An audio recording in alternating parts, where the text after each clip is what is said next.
अस्सलाम वालेकुम दोस्तों, मैं उम्मीद करता हूँ आप सब खैरियत से होंगे। अच्छा, आज की मेरी वीडियो का जो उन्वान है वो ये है कि पाकिस्तान आर्मी को ज्वाइन कैसे करना है, उसकी एप्लीकेशन कैसे सबमिट करवानी है, तो उसके बारे में मैं आपको बताऊँगा। तो जब आपने सबमिट करनी हो तो आपने ऐसे करना है, आपने क्रोम ओपन करनी है या कोई भी जहाँ से आप वेब सर्च कर सके वो ओपन कर लेना है। आपने लिखना है www.joinpakarmy.gov.pk, ये आप लिख लेना है और सर्च कर देनी है। आपके सामने इस तरह की वेबसाइट ओपन हो जाएगी। अभी आप देख रहे हैं कि last date for registration for AFNS is 16 September 2020। तो इस वक्त जो है वो नर्सिंग सर्विस और सिर्फ नर्सिंग सर्विस की जो इस वक्त रिक्रूटमेंट है वो ओपन हुई है। तो हम आपको दिखाते हैं कि इसका रजिस्ट्रेशन, यहाँ पे आपने क्लिक करना है रजिस्ट्रेशन के लिए। यहाँ पे आपका कोर्स आ जाएगा। अगर आप PMA के लिए हैं तो यहाँ पे आपका PMA का कोर्स आ जाएगा। आप यहाँ पे लिखेंगे PMA का कोर्स और यहाँ पे आप अपना टेस्टिंग सेंटर चूज़ करेंगे, जो कि रावलपिंडी, पेशावर, लाहौर, मुल्तान, हैदराबाद, कराची, क्वेटा, गिलगित, मुजफ्फराबाद, फैसलाबाद और गुजदार और डेरा इस्माइल वगैरह वगैरह ये सारे होंगे। तो आपके जो इलाके के नज़दीकी है आप उसको चूज़ कर सकते हैं। तो उसको चूज़ करने के बाद आपका जो आप चूज़ करेंगे आपका पेपर जो है वो वहीं पे होगा। उसके बाद अपना नाम लिखेंगे सही, और अपना अगर आपका ID कार्ड है तो ID कार्ड का नंबर लिख दें। अगर ID कार्ड नहीं है तो अपने बेफाम का नंबर लिख दें, ठीक है। अगर आप अपना बेफाम, आपका ID कार्ड नहीं है और आपका बेफाम है, तो जब आप फिर टेस्ट देने जाएंगे ना तो उस वक्त आपने अपने अब्बू का ID कार्ड साथ में लेके जाना है, ठीक है। ये बात आपने मेरी नोट रखनी है। उसके बाद अपने वालिद साहब का नाम लिखना है। अगर आपके वालिद साहब नहीं है तो जो आपकी परवरिश कर रहे हैं उनका नाम लिख दें।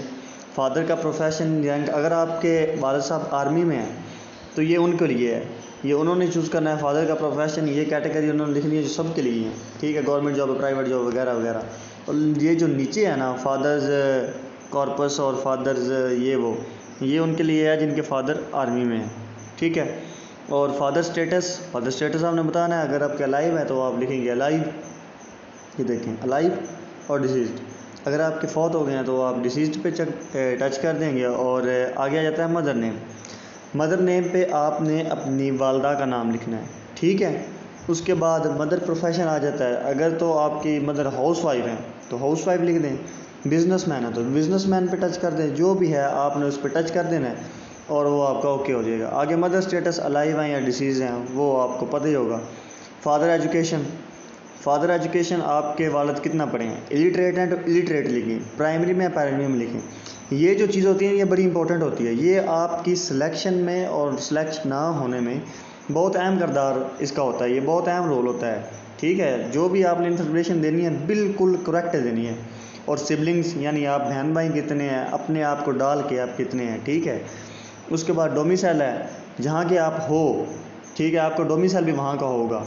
मतलब मैं हाफिज़ाबाद का हूँ ना तो मेरा डोमिसाइल हाफिज़ाबाद का है, ठीक है।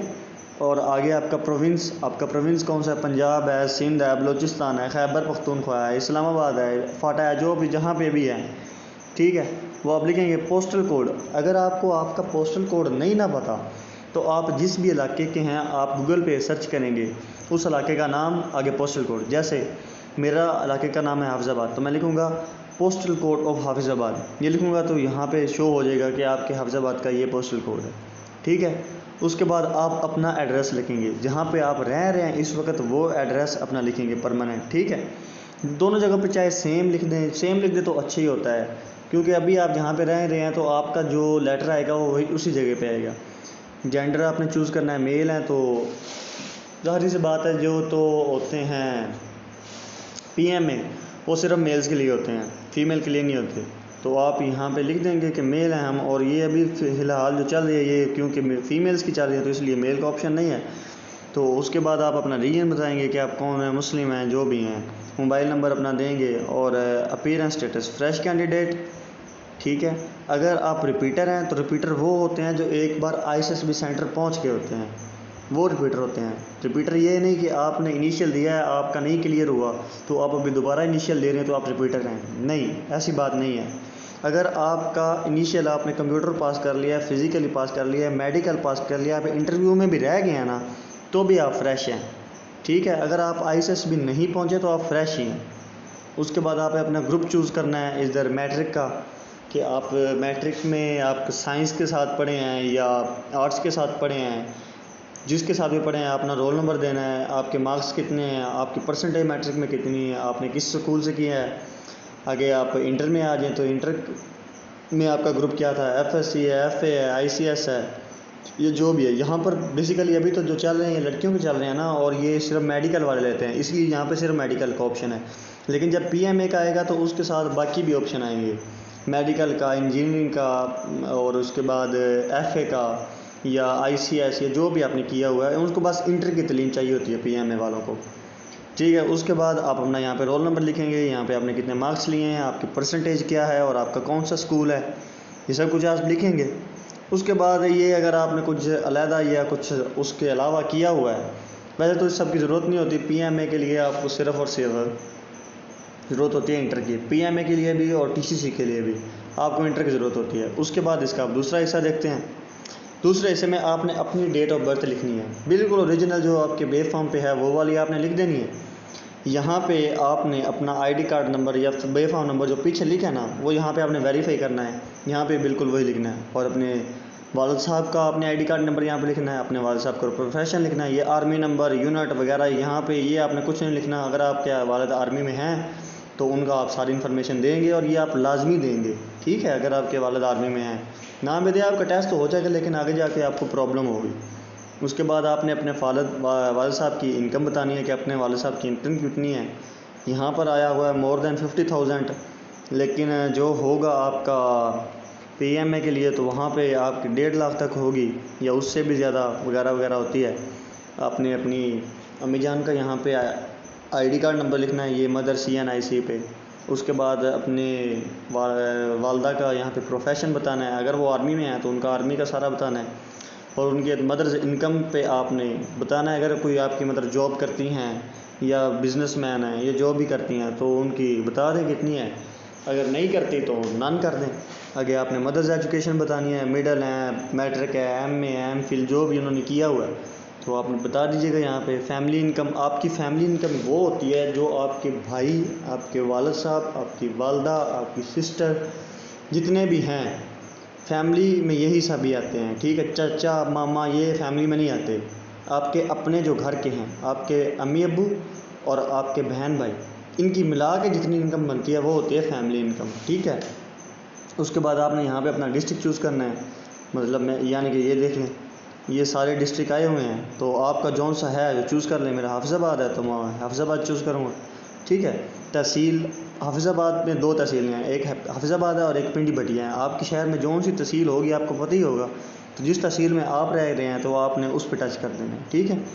आगे मार्शियल स्टेटस, तो मार्शियल स्टेटस अनमैरिड ही होना चाहिए, मैरिड भी कर सकते हैं। मेरे ख्याल से जो PMA है ना उसमें सिर्फ अनमैरिड को अलाउ है, मैरिड DSSC में जा सकते हैं, डायरेक्ट शॉर्ट सर्विस कमीशन में, ठीक है। और ना TCC में मैरिड आ सकते हैं और ना ही PMA में। उसके बाद आपका सेक्टर, यानी आप सुन्नी हैं, वाबी हैं, जो भी हैं वो आपने लिख देना। आपकी कास्ट क्या है, आपकी कास्ट भट्टी है, आपकी कास्ट हंजरा है, आपकी कास्ट जो भी है वो आपने लिख देनी है। अपना ईमेल देना है आपने, आपका ये जो मैट्रिक का है ये स्टेटस है आपका रिज़ल्ट का, कि आपने मैट्रिक कंप्लीट कर लिया है या अभी आप होप सर्टिफिकेट पे हैं, ये दोनों ऑप्शन होते हैं। आपने यहाँ पे पासिंग ईयर लिखना है और टोटल मार्क्स, अगर आप होप सर्टिफिकेट पे हैं तो आप टोटल मार्क्स लिखेंगे अपनी फ़र्स्ट ईयर के, ठीक है। और पासिंग ईयर भी अपनी फ़र्स्ट ईयर का लिखेंगे, सेकंड ईयर का नहीं लिखना, जो कि आपने अभी किए ही नहीं तो लिखना कैसे है। उसके बाद आपने बोर्ड बताना है मैट्रिक का, ठीक है। ये मैट्रिक में आ रहा है ना, ये देखें ये मैट्रिक में आ रहा है ना, तो यहाँ पे आपने बोर्ड बताना है मैट्रिक का, आपका मैट्रिक का बोर्ड कौन सा है। उसके बाद ये पार्ट टू कह रहा हूँ, इंटर शुरू हो जाती है। इंटर में आपने अपना रिज़ल्ट स्टेटस देना है, आपका रिज़ल्ट स्टेटस कंप्लीटेड है तो कंप्लीटेड ही होगा। ये होप सर्टिफिकेट पे है तो आप होप सर्टिफिकेट पे टच कर सकते हैं। और पासिंग ईयर बताना है आपने फर्स्ट ईयर का, और मार्क्स टोटल बताने हैं आपने फर्स्ट ईयर के, ठीक है। उम्मीद करता हूँ आपको मेरी बात समझ आ गई होगी। तो ये सारा कर लेने के बाद फिर आपने यहाँ पे ये जो चीज़ है ना, यहाँ पे टच करना, आई डिक्लेयर। ये यहाँ पे टच करेंगे तो ये टिक का निशान लग जाएगा। टिक का निशान लगने के बाद आपने ये जो कोड है ना, ये ऊपर लिखा हुआ, ये आपने यहाँ पे कोड ये दे देना है। ये कोड देंगे। अगर आपको कोड की समझ नहीं आती तो आप यहाँ पे इसे रिफ़्रेश भी कर सकते हैं। ठीक है, आप रिफ़्रेश करेंगे तो एक यहाँ पे नया कोड जनरेट हो जाएगा, तो वो वाला कोड भी आप यहाँ पे लिख सकते हैं। उसके बाद आपने ये यहाँ पे ये रजिस्टर कर देना है। आप रजिस्टर करेंगे तो आपकी एप्लीकेशन सबमिट हो जाएगी, और एप्लीकेशन सबमिट होने के बाद तकरीबन कोई ना हफ्ते या 1.5 हफ्ते बाद, उस पर डिपेंड नहीं करता कब आ जाए, लेकिन आपकी हफ्ते 1.5 बाद ना आ जाती है आपकी रोल नंबर स्लिप पे डेट वगैरह। तो अब अगर आपने एप्लीकेशन कामयाबी से सेंड कर दी है ना, तो आप ये मुतमईन रहें कि आपका टेस्ट होगा ही होगा। टेस्ट लाजमी हो जाता है अगर आपकी एप्लीकेशन सबमिट हो जाए। तो मेन काम यही है कि आप एप्लीकेशन अच्छे तरीके से सबमिट कर लें। किसी चीज़ की आपको ना समझ आई हो तो आप कमेंट्स में मुझे बता सकते हैं, मैं आपको दोबारा बता दूंगा, अच्छी तरह समझाऊंगा। ये मेरी ज़िम्मेदारी है कि मैं आपको समझाऊं, और मुझे इस काम में खुशी होगी। इसी के साथ अपनी वीडियो का अख्ताम करता हूँ। अल्लाह हाफ़िज़।